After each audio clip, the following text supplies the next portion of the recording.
অস্তি দেবী হ্যাঁ দেবী ওয়ার্নার আচ্ছা মানে এটা কি অফিসিয়ালি বলেছো?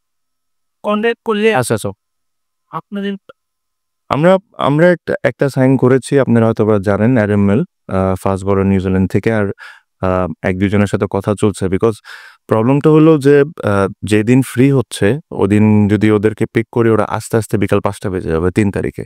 সো ওই দিক থেকে একটু চ্যালেঞ্জ ফেস করতেছি আমরা, বাট হ্যাটস ফাইন। বাট আমি ব্যক্তিগতভাবে I am not in a favour of changing the whole set up. মানে আই থট মানে আমার টিমটা ইজ ডুইং ওয়েল, যারাই খেলছে কন্ট্রিবিউট করছে। যে জায়গায় আমার কাছে মনে হয় যে আমাদের একটু স্ট্রেংথ করার দরকার আমরা তাই করব। সো আই ডোন্ট থিঙ্ক আমাদের টিমে আপনি খুব ম্যাসিভ কোনো কিছু চেঞ্জ দেখবেন।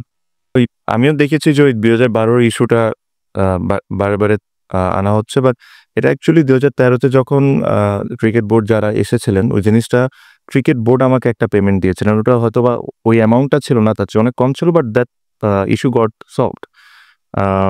আর পেমেন্ট নিয়ে দেখেন, ইটস আমি একজন আমি চাই যে বিপিএল অনেক ভালো করুক, বিপিএল এর নাম অনেক হোক। একটা সময় আমরা আসলে অনেক ফাস্ট আগাচ্ছিলাম, বাট এইসব দিক থেকে cricket board has to be very careful. It's not about যে মিড টুর্নামেন্টে কি হচ্ছে না হচ্ছে। When your picking franchises you have to be extremely careful যে আপনি কাকে দল দিচ্ছেন কাকে দল দিচ্ছেন না, সো এরকম পেমেন্ট ইস্যুটা না আসে। Because end of the day ধরেন একটা দল যদি পেমেন্ট করতে পারলো না, আর প্লেয়ারকে যদি বলা হয় যে লেটস সে 50%, এটা কিন্তু পাস্টে হয়েছে, আমি যেটা বলছি যে 50% পেন্ডিং ছিল, তারপরে একটা নেগোসিয়েশন হয়ে প্লেয়াররা 25% নিয়ে খুশি হয়ে চলে যায়। বাট দোষ তো এখানে প্লেয়ারদের না, প্লেয়াররা তো 16টা ম্যাচ খেলে ভালো খেলে। যদি ফল্টে থাকে তাহলে ফ্র্যাঞ্চাইজ ফল্টে থাকবে আর বিসিবি ফল্টে থাকবে। তো এই নেগোসিয়েশনটা কি কারণে বিসিবি প্লেয়ারদের সাথে করে? ওদের যেই পেন্ডিং থাকবে পুরো পেন্ডিং এর টাকাটা দিতে হবে, because they have worked hard, they've spent a lot of hours in the ground. So I hope যে এখনো যেহেতু শেষ হয়ে যায় না, I am sure they trying to solve it.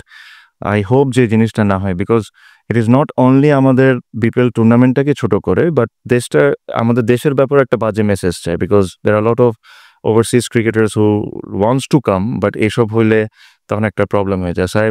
The main thing is when your choosing the franchise, you make sure that you choose the right person. That is the most important thing.